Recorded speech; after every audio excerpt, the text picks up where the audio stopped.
Hello everyone, আমার নতুন একটা ব্লগে তোমাদের অনেক অনেক স্বাগত। আশা করছি তোমরা সবাই ভালো আছো আর আমরাও খুব ভালো আছি।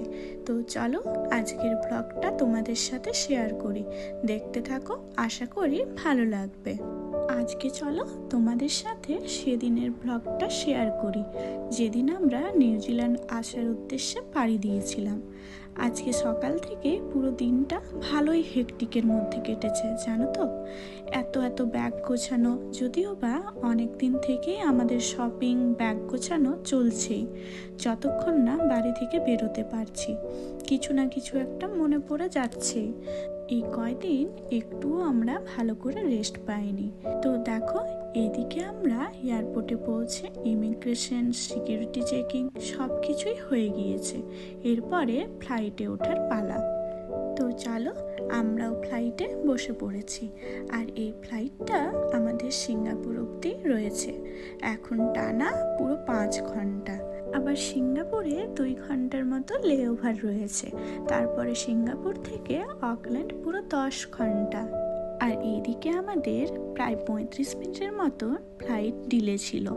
তো আমাদের টাইম ছিল 11:30, কিন্তু আমাদের ফ্লাইট টেক অফ করলো 12টা 5-এ। আর এইদিকে আমার মনে হচ্ছিল কখন আমি ফ্লাইটে যেয়ে নিয়ে একটু ঘুমোবো। প্রচুর টায়ার্ড হয়ে পড়েছিলাম।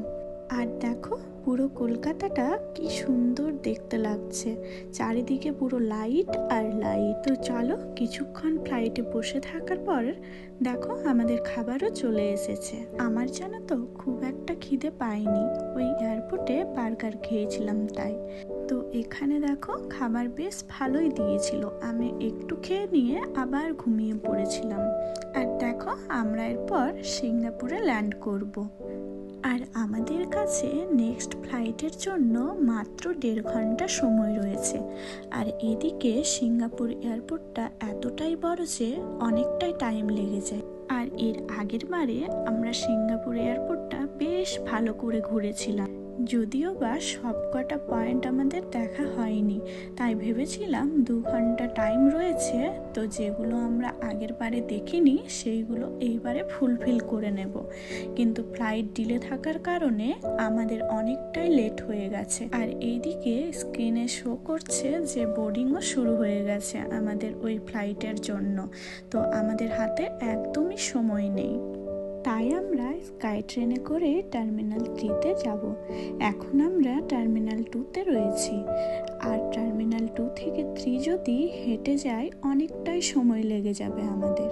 এয়ারপোর্টটা এতটাই বড়, তাই আমরা ট্রেনে করেই যাচ্ছি। আর এইবারে আমরা ঠিকই করে নিয়েছিলাম যে হ্যান্ড লাগেজ কিছু করব না, কারণ আগের বারে হ্যান্ড লাগেজের কারণে ট্রলি করে করে ঘুরতে হয়েছিল আমাদের। তো এইবারে শুধু আমার একটা শোল্ডার ব্যাগ রয়েছে, আর দেবদীপ্তর কাছে ল্যাপটপের কারণে একটা কেবিন ট্রলি ব্যাগ রয়েছে। এবার আমরা ব্যাগের হেডেকটা একদমই রাখিনি। তো এখন আমরা স্কাই ট্রেনে করে টার্মিনাল 2 থেকে 3-র দিকে যাচ্ছি। এই স্কাই ট্রেন থেকে এয়ারপোর্টের ভেতরের গার্ডেনের একটা ভালো ভিউ পাওয়া যায়, আর তার সাথে এক ঝলক সিঙ্গাপুর শহরটাকেও দেখা হয়ে যায়। দেখো, আমরা টার্মিনাল 3-তে পৌঁছেও গিয়েছি। ট্রেন থেকে নামার পরেও গেটের যাওয়ার জন্য বেশ কিছুটা হাঁটতে হয়। কত মিনিট ওয়াকিং ডিস্টেন্সে গেটগুলো রয়েছে সেটাও মার্ক করা থাকে।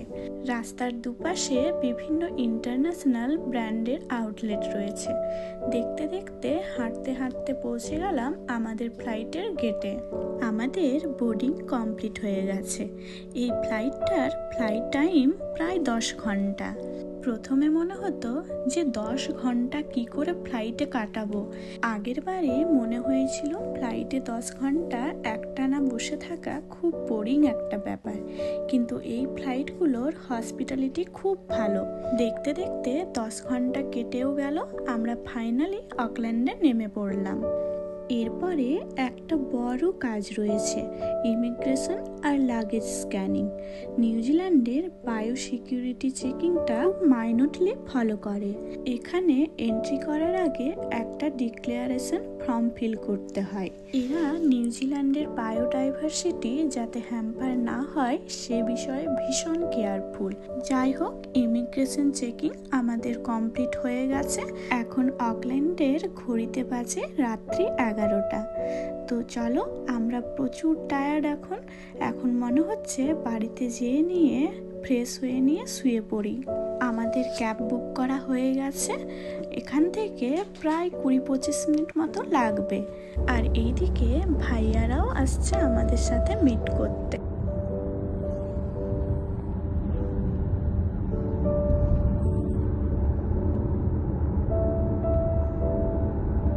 তো দেখো, আমরা পৌঁছে গেছি বাড়িতে।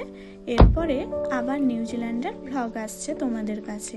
তো দেখতে থাকো আমার ভ্লগগুলো। ভালো লাগলে লাইক, কমেন্ট, ফলো, শেয়ার করে দিও।